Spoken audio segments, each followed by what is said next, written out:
Dito sila parada ni, oh. Hindi siya nagbayad. Pwede naman dito sana tayo sa sunod. Eh. Dito na lang tayo. Maglakad na lang tayo papasok.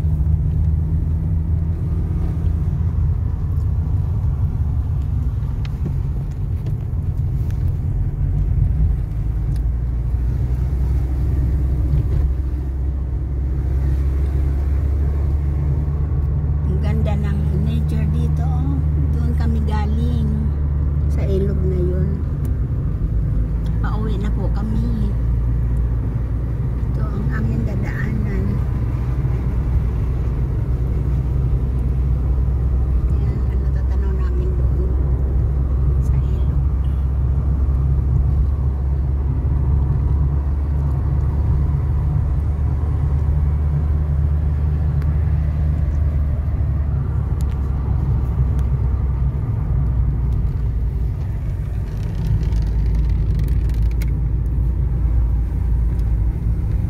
Nagpunta kami dito alas 9:30. Uuwi kami ngayon ng alas 10 ng hapon kasi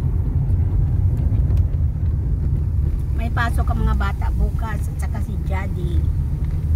Kaya maaga kami umalis. Maaga kami umuwi.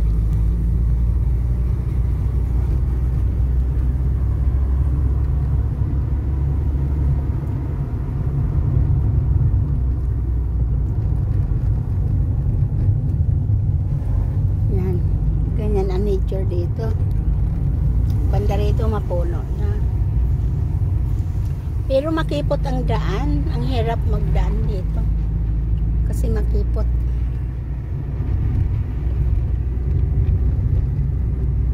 Hindi pa kasi Yan sina Jonar. Sinusundan namin dahil hindi namin kabisado patungo dito.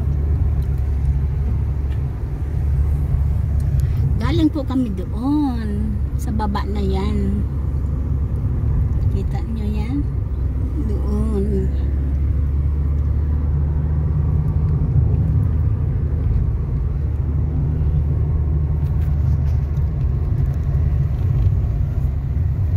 Okay.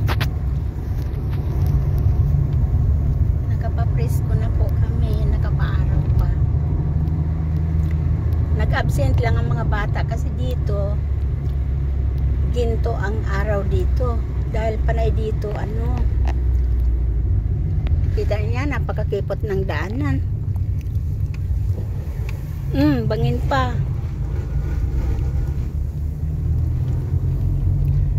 Pag pinabsent lang ang mga bata kasi ano,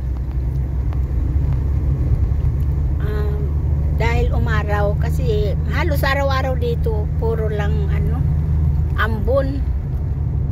Hindi naman talaga malakas na ulan, ambon-ambon lang. Eh ngayon nakita nila Jonar na